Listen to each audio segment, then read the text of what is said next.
port. Yep. Yes. So, nandito na talaga kami sa Taiwan. We're on our way to the immigration to be officially welcomed by...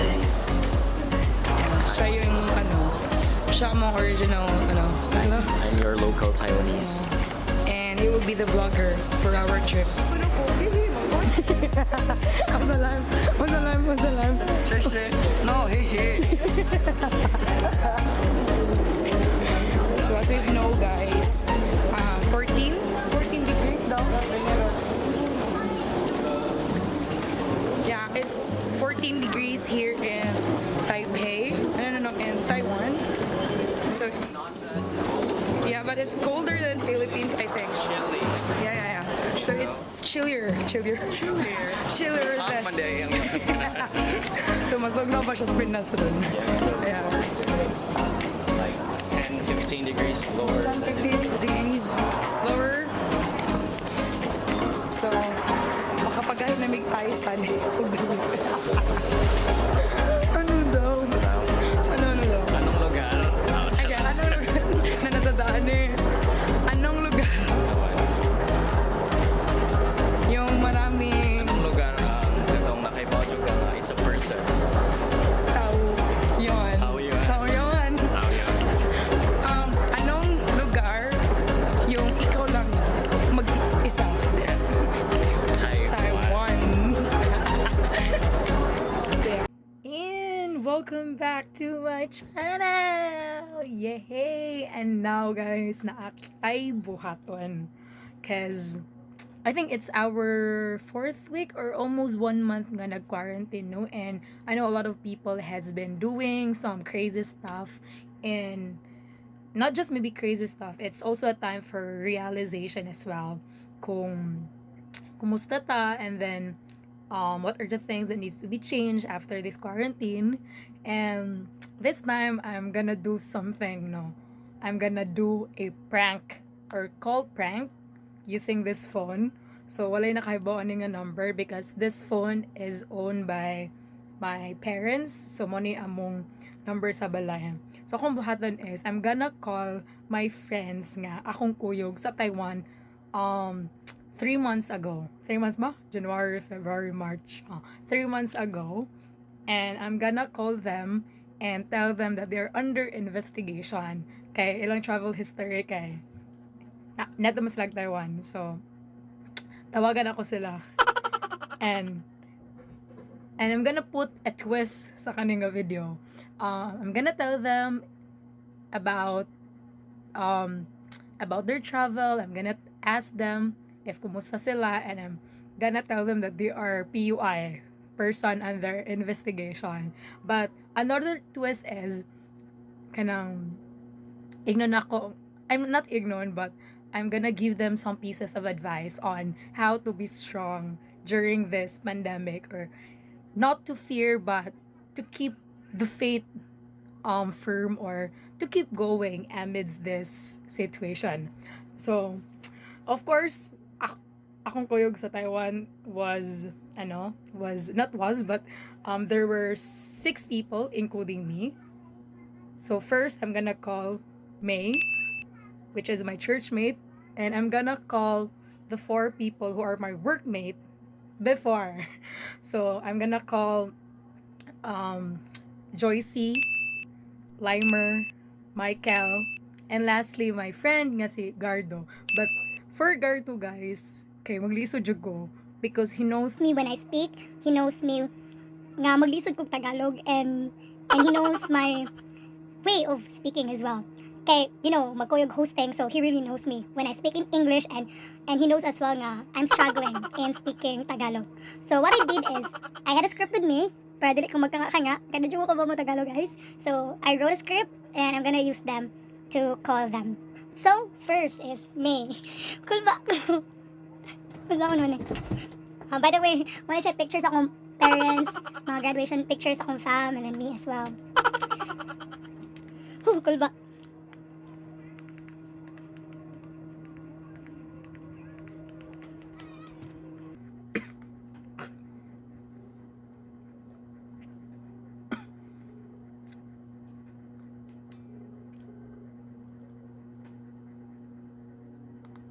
Hello? Ha? Good evening po. Good evening. This is Colleen of DFA po. May I speak with Flora May Roque? Hello po ma'am. I just would like to ask po if kumusta po kayo ngayon? Because we've been checking all your records here, especially to those people who have traveled internationally po. And as I've checked yours po, you've been to Taiwan 3 months ago po. That was January. January 17 po, ma'am. I see. Apo. And this is your first international travel po. Apo, ma'am. And the pandemic happened 1 week after your travel po. Maybe, January 24 siguro, ma'am. I see po. Pero the reason po why I'm calling you po is just to check your condition po ngayon. So, how are you po today? Okay lang po naman, ma'am. How about po Wala pong sa bahay niyo po, ma'am? Okay lang po ba? Apo. Nasa bahay lang po ako ngayon, ma'am. Since, March 20 po, wala na po kaming trabaho. I see po. Pero last question po, what are the things that you've learned during this pandemic po? Ma'am? I mean, last question po, what are the things po yung na-learn nyo during this pandemic? Ano po, ma'am? Marami po naman, ma'am. First po is to, po, kung gaano po mapataas yung immune system mo po. At saka po, ma'am, dapat po siguro may disiplina sa sarili. I love you, Dai. Kabalo po niyo mo, ikaw po.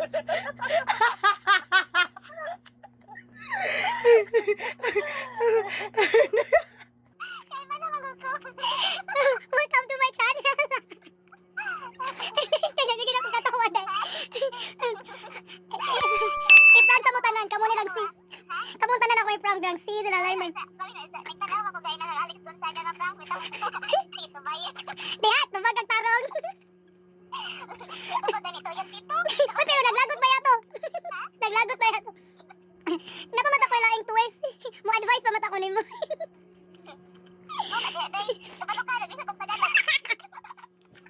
Namo gani mo. Ikaw sa Tagalog ako sa English ko nila. Uy, nagimo pa kong script kadi ko ka ba mo Tagalog. Ha? Nagimo kong script kadi ko ka ba mo Tagalog. Uy, mausap na akong pinakadigit, kanahan ang Tagalog. Uy, maklaro na kung tingog kay tawagan ako sa si Si. Si? Oh. Kinsa? Maklaro akong tingog dili. Ay, nakatawa. Parang ka mo katawa. Ang igog katawa. Ayaw ka katawa. Sige na oy, basta nakita niyo yung video, bahala ka diha. Dili, sabi na, basta. Unsa man? Ako ba? Isuod na mag-Tagalog, uy. Lakot na kayo ko, ha? Samo. Hindi ko kay Mamo Tagalog, imo kong pathol. Imo sa kong English, guys. What have you learned? Mo gani. Na ako na buhatan di kay kanang mag-give ta kog advice. Ha? Sige na oy kasi sino sa ako tawagan ako lingaw me. Ang uday lot, abi ko sila unta. Oh, yan na sila kabangan puto nako. Ay, katawa, uy, katawa. Ay, practice ako sa unang. English na lang, English. Sige.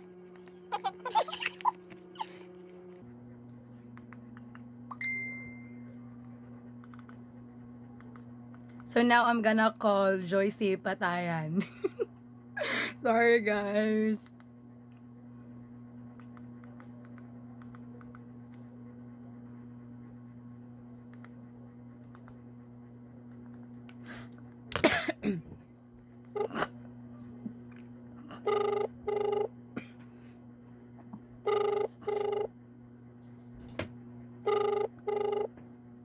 Hello? Good evening po. This is Colleen of DFA. May I speak with Miss Joycey Patayan po? Yes. Hello po ma'am. I just would like to ask if kumusta po kayo ngayon? We've been actually checking all your records here, especially to those people who have traveled internationally. And as I've checked yours po, you've been to Taiwan 3 months ago po, right? Oh, yes. Why? And is this your second travel po, right? And it's your second time po sa Taiwan. Oo. And just your recent travel po, the pandemic happened 1 week after your travel. So the reason why I'm calling po is just to check your condition po. Kumusta po kayo ngayon? I'm okay, like, normal.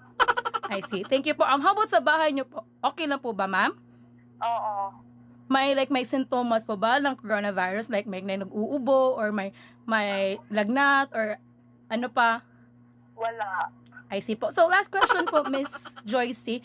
What are the things you've learned po during this pandemic? Just like be careful, then quarantine yourself, then not staying outside. I see. Thank you po, ma'am. Take care po kayo sa bahay po. And Miss Batayan, prank na po to. Si Ruth to. Oo. Buhay juga ro. Sir Amaw ay.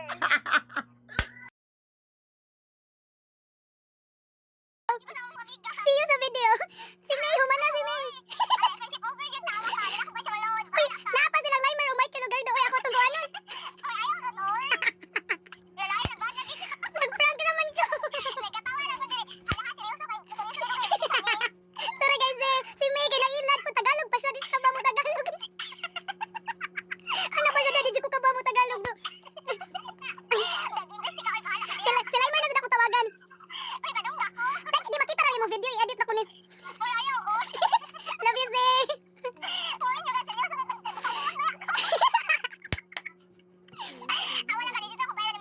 Bala ko, ikaw na bahala, gano'n. Anytime na siya, ilag akuan. Sige na, si limer na sunod.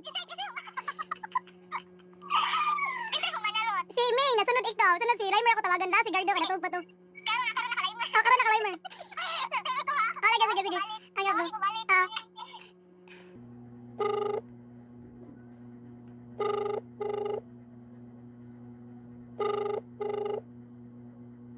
Hello. Good evening po. This is Colleen of DFA. May I speak with Mr. Nolaimer Lopez? Yes, speaking. Hello po, sir. I just would like to ask if kumusta po kayo ngayon.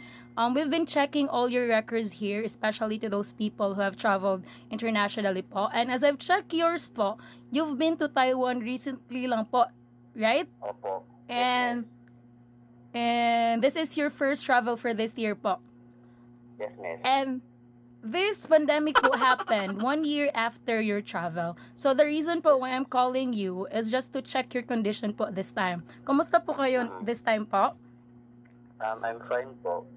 So far, wala na, hindi po ako nagkasakit. That's good po.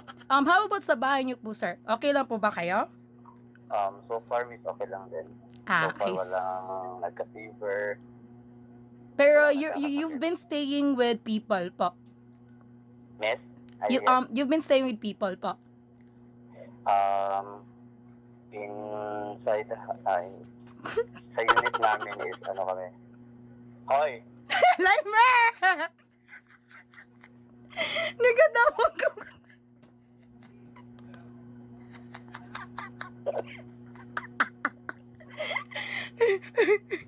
Lime. Minsan eh. Rude lime. Nagatawag ko. Ikaw ni Rod? Oh. So, Si C, nailad po nung si May. buang di ka Rod. Ay, yung ko di mong tingog. Really? Oo. Natog ka sa sige panawag. Naganoon ako ba?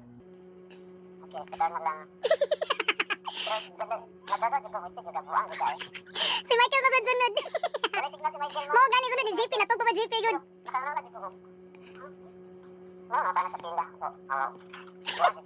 you, love. Sige na, sunod na sad. Si C na ilan. Oh, nagsigil ka na, ni-message ka na ako, Charlotte, wadyo kay Ayo. Oh, love you, love.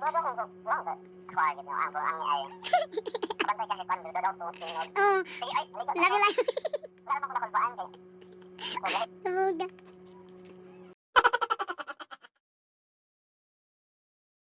So guys, since I haven't called Michael and Gardo yesterday, so ako sila tawagan karon kay kailan ko nag-online na sila and I think they're available na. So first I'm going to call Michael. Let's see the reaction ni Michael. Take this one.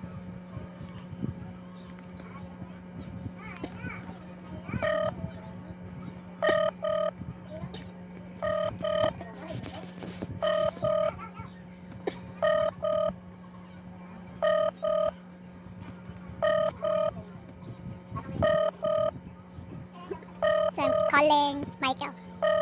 Di mo to bag, busy na naman. Busy siya paninda og isda guys and fries. And chicken as well.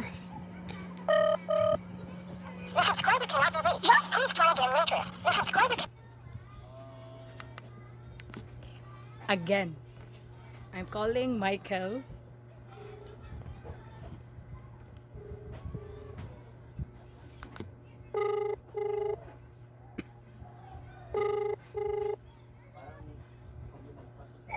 Hello. Good afternoon po. This is Colleen of DFA. May I speak with Mr. Michael Villaran po? Speaking. Hello po, sir. I just would like to ask po, Choppy ka po, ma'am. Choppy ka po, ma'am. hello po, sir. I just would like to ask po if kumusta po kayo ngayon. We've been actually checking all your records po, especially to those who have traveled internationally po. And as I've checked yours po, hello? Choppy po kayo, choppy. Wait lang po, hello. Yung connection niyo po, sir, okay po ba? Titignan ko. Okay man, okay man. Okay po. Sir, I'm Colleen po. Colleen of DFA po. And we've been checking your records po here, especially to those people who have traveled internationally po. And as I've checked yours po, you've been to Taiwan 3 months ago po, right? Right? And this was your first travel po. Ano po? This was your first, Taiwan was your first international travel po. Yes, Taiwan is my first international travel. I see po. So the pandemic happened po 1 week after your travel. So the reason why I'm calling you po is just to check your condition po. How are you naman po kayo ngayon today? Today I'm doing great. I see. Pero sa family niyo po, sa bahay niyo po, well, nag-quarantine po, ano po yung mga ginagawa niyo sa bahay? Actually, nagtitinda po ako ng isda. I see po. And yung mga kapatid ko at yung parents ko ay nasa bahay lang kasi senior citizen na yung parents ko. I see. Pero yung mga condition po ng pamilya po, like wala po bang nag-uubo or may lagnat or mga ganon? Yes, ma'am, healthy naman yung mga kapatid ko at yung parents ko. I see po. So, as I've seen your record po, you've traveled by group po, right? Yes. Group kaming pumunta ng Taiwan. I see po. You're the first person I'm calling po. And can you also tell your other friends that I'll also call them maybe later po? Ano po? Can you also tell your friends that I will also be calling them later? Because you travel as a group po, right? Yes. I see po. And last question. Don't worry po, I will tell them. Okay po, thank you. And last question po, Mr. Villarin. What are the things you've learned po during this pandemic? Yes. That's a good question. Yes. Yes, that's a good question. Yes. So I learned how to ano ba ito sa Tagalog? Make a strong relationship with God. I see po. So yan lang po ba yung na-learn nyo po? Ay, ano po? Yan lang po yung na-learn nyo, yung naging close kayo more in the Lord. Yes po. Kasi noon, hindi po ako masyadong nag-advance. At yun, ito, yung kaso ng virus, yun, nagdadasal ako palagi. I see po. So I think that's all po. Thank you po for answering my follow-up po. Thank you po. Okay, thank you. Thank you.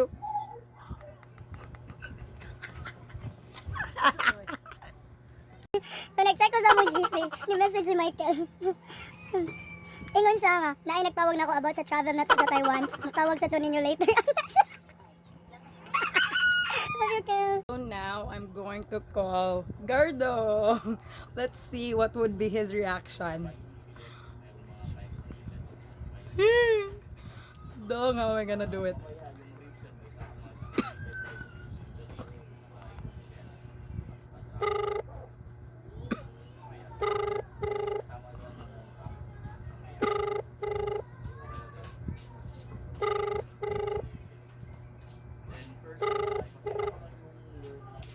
Hello? Good afternoon po, sir. This is Colleen of the FA po. May I speak with Mr. Gardo Pilayo? Speaking po. Hello po sir. I just would like to ask po if kumusta po kayo ngayon? We've been checking all your records here po, especially to those people who have traveled internationally. And as I've checked yours po, you've been to Taiwan 3 months ago po, right? Yes po, last January. This is your first international travel po. Yes po. And the pandemic happened po 1 week after your travel. So the reason why I'm calling you po is to check your condition po if kumusta po kayo ngayon. Okay naman po. Since dumating kami dito, wala namang signs ng ubo, sipon, lagnat. I see po. How about your family po sa bahay po? May sintomas po like may nag-uubo or may naglalagnat or ganun po? Yung pamangkin ko po nilagnat pero hindi naman dahil sa sore throat at tonsillitis. I see po. Pero last question po, what are the things po yung na-learn nyo during this pandemic po, sir? Ano lang po, siguro health is really important. People tend to take it for granted and it shows lang how important it is right now. I see po. So, we're actually calling you po, sir, to really check your condition because we're also accountable to your condition because you've traveled po kasi from Taiwan, right? Yes po. Yeah, actually, it's a prank. Sorry, dong. Ha? Prank yun.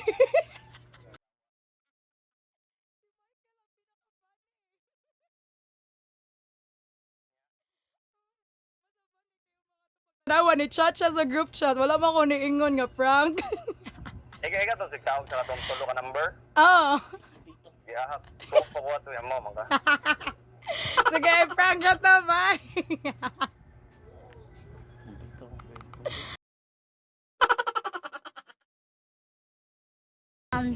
I made them laugh and I made you laugh as well. And please don't do it. Don't prank your friends, guys, because maybe they will unfriend you or ma-friend zone na muna nila. Well, anyways, guys, I just want to tell you that yes, you have a lot of things to be done in this pandemic. You may make jokes to your friends, or you may do a lot of crazy stuff like TikTok, or you may be playing online games as well. But I hope that there's this one radical thing that you will be learning during this season. And maybe one of those is that you will be enjoying your quality time with your family, or may you be taking this time to reassess yourself if you're walking in the right way, or are you walking in what the Lord wants you to do or wants you to be. So I hope and pray that you will take this time to really deepen your intimacy with your family and as well to your relationship with the Lord. So thank you guys, and I hope you enjoy the video. Love ya!